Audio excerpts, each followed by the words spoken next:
Here we go. Do it. Okay, cool. Here we go.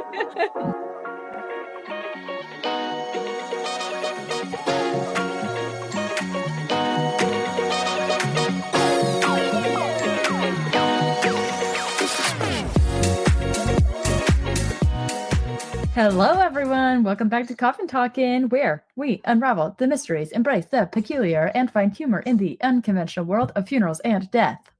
Oh my gosh. What did you think of that? That was wonderful. Happy birthday to you. Happy birthday to you. It's no one's birthday, coffiners, just so you know. But it is October. Spooky. But the way she did it was the cadence was very good. Thank you. I decided to do a little bit of a staccato introduction here. And I think it went splendidly. Splendid. Splenda. How are you? How's your week? Stevia. What's that sweetener? I think it's stevia. Yeah, stevia. It was okay. I can't believe it's not butter. It was okay. I can't believe too much of the week went kind of fast, and it was kind of nice. That's good, yeah. A little hectic. A couple of services this last week, which was nice. But yeah, overall, it was good and busy and good. Good and busy and good. Good and busy and good. Did you do anything fun? Not really. Did you go to dinner last night? We did. Where'd you go? Backyard taco. Oh, yum. Mm-hmm. I love backyard taco. It was good. I was getting my Papa Loca. Papa Loca. Papa Loca. Always get my Papa Loca. Because you have Papa Loca on. Okay. Sure. Okay. Did Mom enjoy it? She did. She had tostadas.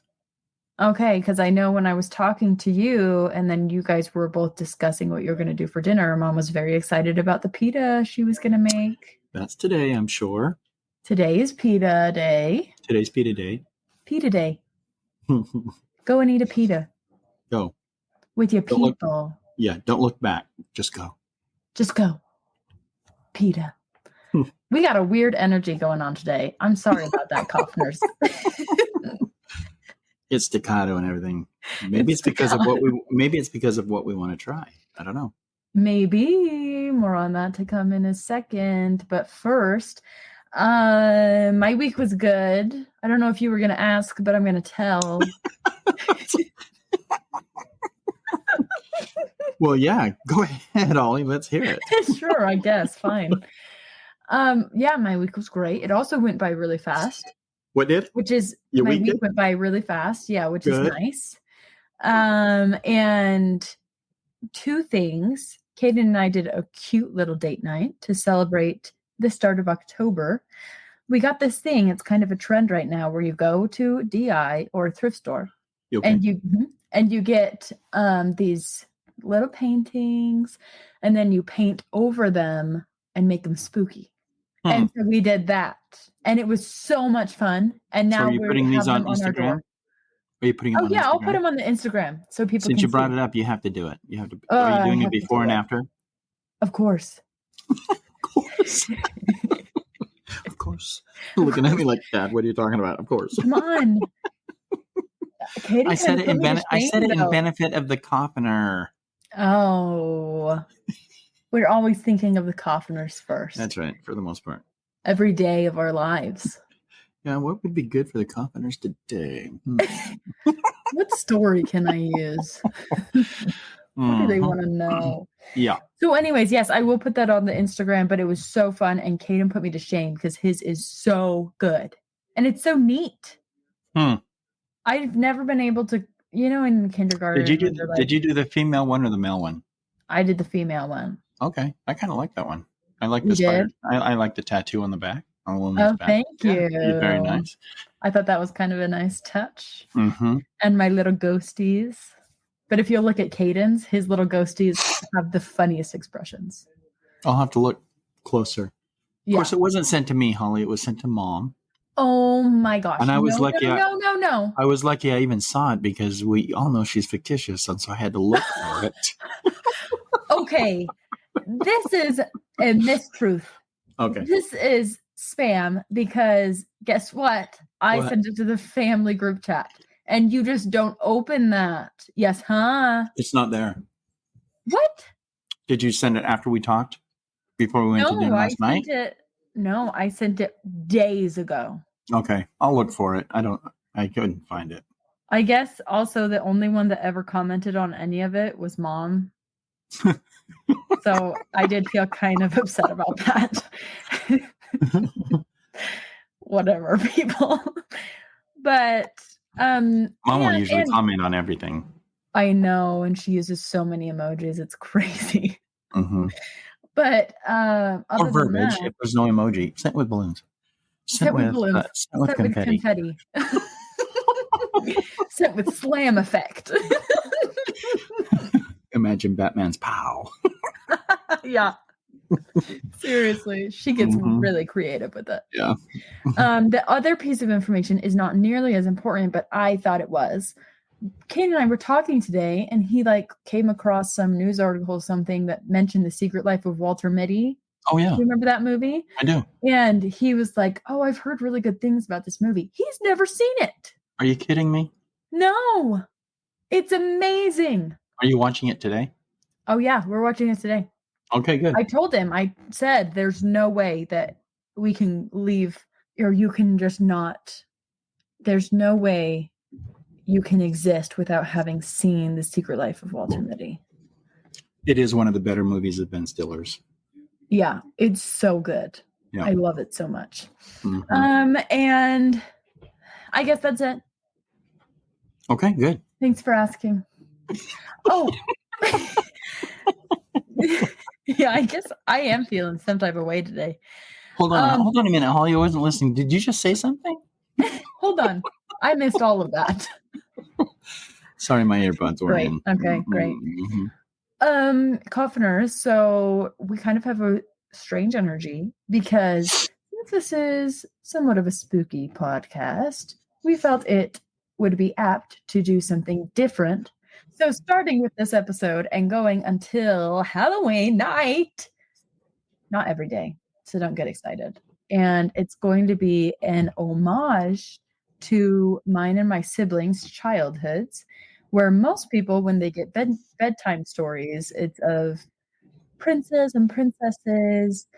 But when we got bedtime stories, it was always from Frank, and it was always freaky and spooky. So we will be having a series of bedtime stories from Frank himself. These are going to be straight from his brain, not things that he's actually experienced, but you get to experience what our childhood was like. So tune in for that. And do you have anything to say before I say it? No. Okay, well then let's be frank. Thanks, Holly.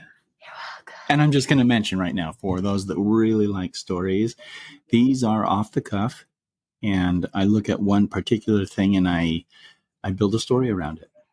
So the story I'm just going to go right into the story, and I'm just going to start telling the story, and you'll see if you may not find it scary, but it will be haunting, and it will be a little bit of an, maybe next time you look at something in particular, you'll think of a flashback to this story. So again, like Holly mentioned, one of my favorite times in life with the kids growing up is to tell them stories before they went to bed. A lot of parents would read stories, and Lisa would come into sometimes the bedroom and say, "What are you telling those kids?"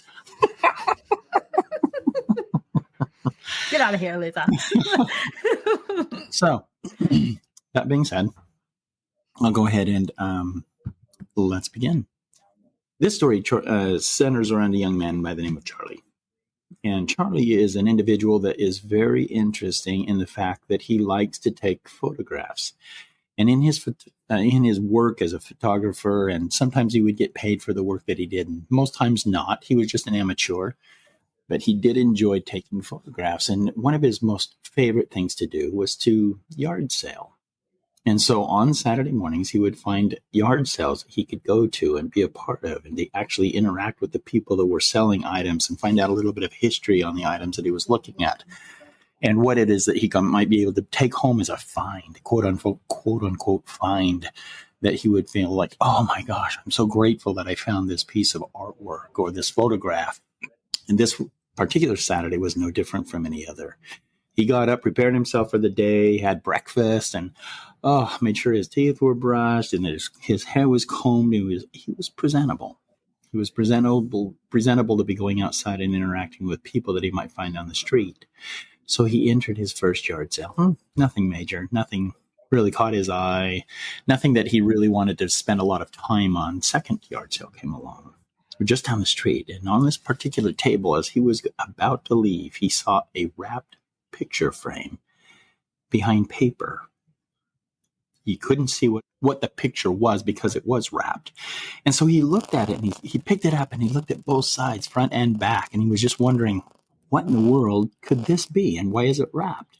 So he walked up to the individual that was running the yard sale and he said, I'm kind of intrigued by this frame that you have wrapped. Could you tell me a little bit about it? Can you tell me why it's wrapped? And he said, well, did you read it? And so upon closer observation, he looks at the wrapping and it says, cuidado, recibe bajo por tu resigna, or reisc. Anyway, but in English it said, beware, open at your own risk. And as he looked at that, he goes, what do you mean, open at my own risk and beware? What does that mean? And he looks at the guy and he says, I'm interested in purchasing this. And he goes, well, could you please do it at your own risk? And he says, but I'm interested in knowing what the photo is. And he says, I'm not opening it here. We've had kind of bad things happen around this photo. And so I want you to be aware that if you take this home with you, you have to unwrap it at your own convenience in the privacy of your own home. And what you say or what you see may scare you. So he pauses for a minute and then he looks at it and goes, what do you want for it? And the gentleman without hesitation said, I want $50. $50? Are you kidding me? You want me to pay $50 for something I haven't even seen, but yet it's wrapped and it's in a frame. And so it's a picture. Mm-hmm. You're asking me to pay $50, sight unseen, and it could be blank. Guy shrugs his shoulders and says, that's what I want for it. Says, not worth it. Charlie put it back on the table and he walked away, but he couldn't shake the thought. So he went to the next yard sale, looking at multitudes of things and articles that people were selling it, yet his mind was focused on this wrapped picture frame. What in the world is behind it, and why would they say caution, open at your own risk? So the day was progressing and ending, and as he made his circle in his neighborhood and came back around, sure enough, there was this picture frame still wrapped on this table. No one had purchased it. So he walked up to the gentleman and he said, I'd like to buy this photo or this frame. And the guy said, what did we agree on, $65? And Charlie Alexander says, no, we said 50. Are you sure we didn't say 65? And he said, no, you said 50. So there was a little bit of a haggle going on. And so sure enough, Charlie buys this picture, pays $50 for it, puts it up under his arm, walks to his apartment. Upon reaching his apartment, he just casually sets the photo down, not remembering much about it until later because he had a party he had to get ready for. Mm-hmm. So he was thinking to himself, well, okay, I got to get everything ready and get everything set in place so that the party can go on without a hitch. As he's finally getting settled, his girlfriend is the first to arrive, and she rings the doorbell. And she uses the restroom, and as he's waiting for her to come out of the restroom, he notices this package, this picture. He says, oh my gosh, I forgot the picture. So he hurries and tears it open. And he looks at it and he goes, no freaking way. There's no way. I paid $50 for this. So on the picture, are you familiar with what's called a mezzotint? Mm-mm. So it's done with one shade of color. And in most places, when you are an artist and you draw, it's done with, like, say, charcoal. It could be done with paint, but it's all one color. But it's designed to create enhancement depending upon how deep the color is, and you know what I'm talking about. So when you do, it's a multitude of shadows or Oh. shades. So, and the pictures are beautiful. If you ever look it up, look at them, and they are very, very, very well done when they're done right. So he's looking at it, and it's an old country style home, colonial style home where it's got columns in the front, and it's got two cement pillars in the front with gargoyles on the top. There's two levels to the house. There's a porch that wraps around the house. You can see 5 windows on the upper level, and then there's 5 below, but there's a main entry door. Oh my gosh, there were some bushes, some trees. Oh man, he was so disappointed. And then he just looked at it, just kind of sat it down on the couch, and he waited for his girlfriend to come up. He walked into the kitchen to do some additional preparations for the party. His girlfriend comes out, and he sees this picture sitting on the couch. And she looks at it. She picks it up, looks at it, says, "Hey, Charlie, where'd you get this picture?" I just got ripped off at a yard sale. Paid $50 for the thing. And she looks at it and she goes, "I think this is quite interesting. I wonder why they didn't define the guy that's sitting next to the house a little better." He goes, "What? What are you talking about? What?" And he walks over to the picture, and sure enough, now there's a figure that he can't believe he didn't see it the first time. Because usually when he looks at photos or pictures, people are drawn to a visual subject in the photo that will draw your attention. He didn't get that, but his girlfriend saw it. And sure enough, there is this individual in this photo that's kind of off to the side in between bushes and the house. He's thinking, how did I miss that? It's very interesting. And then all of a sudden, the doorbell starts to ring. He being the perfect host, he wants to be greeting individuals as they come into his home. So he sets the picture back down, but he had this little frame, or not a frame, but a easel that he set the photo on, a tabletop easel. And he just set it down there in the front room. And as people started to come in, and started to talk, small talk and everything like that. But his best friend, Jeff, came in as well. Now, Jeff was there for a little while, and then all of a sudden disappeared. And he looked for Jeff, and he was looking for him throughout the house. And he finally found him in one of Jeff and he were very good friends. And so Jeff was pretty common or pretty familiar with the layout of the house. So he found Jeff in one of the rooms, and Jeff, to Charlie's surprise, was sitting on a bed. And in Jeff's hands was this picture that Charlie had just purchased. And Jeff had on his face the most horrific look that he could ever have seen his friend ever in his life, like he had just witnessed a murder. That's the kind of face that he had as he was looking at this picture. And Charlie walked over to him and says, "What's going on?" He goes, "Well, this is an interesting piece." Because Charlie did, as we mentioned earlier, as a photographer, he liked anything that was art worthy and would put it in his home and display it and put it on the wall, on tables, wherever people could enjoy it. And Jeff made an interesting comment. He said, "I don't think I'd put this anywhere where kids could look at it." He says, "What are you talking about?" And he goes, "Well, look at this figure here. He's got something strapped to his back. And now he's like a white cross that's over he's dressed in this big overhood trench coat, and he's right out in the front of the yard. Who knows what he's doing? Who knows what he's got? I wouldn't let anyone see this." And so Charlie said, "What are you talking about?" Charlie looked at the photo.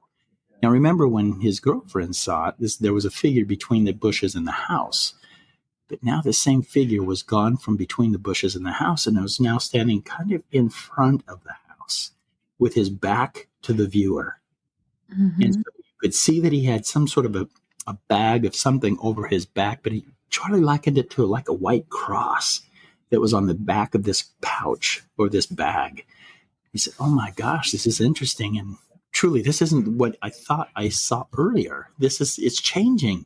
This whole picture is changing every time I look at it or someone else is looking at it." So I said, "Jeff, please just put the picture face down on the bed. Don't even worry about it."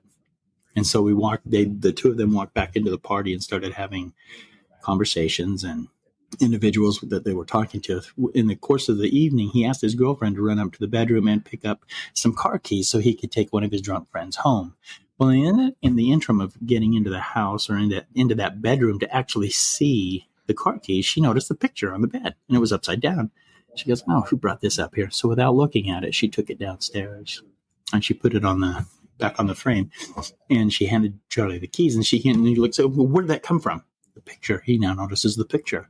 Who brought that downstairs? She said, I did. And as Jeff, and the girlfriend looked at the picture, they now noticed that one of the porch windows were open. This figure was no longer in the front of the house, and there was a light on in one of the bedrooms up in the upper level of the house itself. Mm-hmm. So what is going on here? What is happening? What is taking place? And as they looked at it, the whole screen went black. The whole picture just went black. They could, oh my gosh. And so it came back on, and now the light was still on in the upper floor. The window was still open down on the porch level. And now this figure stood within inches of their view from the front of that picture, with his head angled down just enough to where you could see curls of hair coming down alongside. Now, Charlie is an interesting individual only because he would look at things and he would try to analyze the object that he was looking at and trying to figure out what was going on. The bag was no longer being held by the person in the photo. And the friend said, hey, I need a ride home. And so Charlie, without thinking, just, okay, I'm right there. And so he took the friend home and came back. Everyone was leaving. And he said goodbye to his girlfriend. He said, I'll talk to you later. So she went on home. And the next week came, and she never heard from Charlie. She never heard. She waited for his phone call. She called him. He never answered his phone. The whole day went without one single word or comment from Charlie. And as she decided that she'd better go by the house to make sure nothing was wrong with Charlie, she opened the door with her own key, walked into the house. Everything seemed to be tidied up from the night before his party. She walked through the house. No Charlie. She couldn't find Charlie. She didn't see him anywhere. And so one of the things that Charlie enjoyed doing was whenever he studied something, he'd have his glasses on. And he would look at a specific item, and he'd kind of look at it as though his glasses were the microscope, and he'd bring his face right close to the object that he was studying and looking at. And as she was leaving, not understanding exactly where Charlie may have been, she looked at the photo. And there was this guy with a profile now, no longer looking at the front view of the person viewing, but a profile of the individual walking as though he was walking off the scene of this particular drawing. But she noticed something very interesting. Through his profile, she could see glasses. And what? Were those the glasses that Charlie wore when he was investigating something? What? Were those the curls of Charlie's hair that were dangling down the side of his face? And oh my gosh, she couldn't believe it. She had to set the photo down because she couldn't believe what she was seeing. And so she went and she tried his phone one more time, and the phone rang within the apartment. And it was in the room that she was sitting, and she just looked at it. And she let it ring. She shut off the phone, looked at the photo again, and now Charlie, without question, was now drawn into this picture. And immediately her phone beeped, and she looked down at a message, and it was from Charlie. He said, oh, good, Charlie's finally here. He's finally around. And the message was, get me out. That's the story, Holly. What? So there it was. Charlie bought a photo of $50 that he actually was eventually a part of. Oh gosh. So what do you think would have happened to the photo now? Do you think they would have passed it on to somebody else? I don't know. I don't either. This almost sounds like Ring-esque. Ring-esque. Like what? The Ring. Oh. The movie yes, The Ring. I don't remember. We have 7 days if you watch a movie, then you're gonna get killed or whatever. Whatever. 7 days. That. And what is supposed to happen after the 7th day? This creepy you get killed? Mm-hmm. The creepy woman in the movie comes out of the TV, and kills you. Horrible. It becomes a full circle. The Ring. Oh, got it. Yeah. Oh, wow. Oh, so what are your thoughts on that? I want to know who the guy was. That was initially in the photo?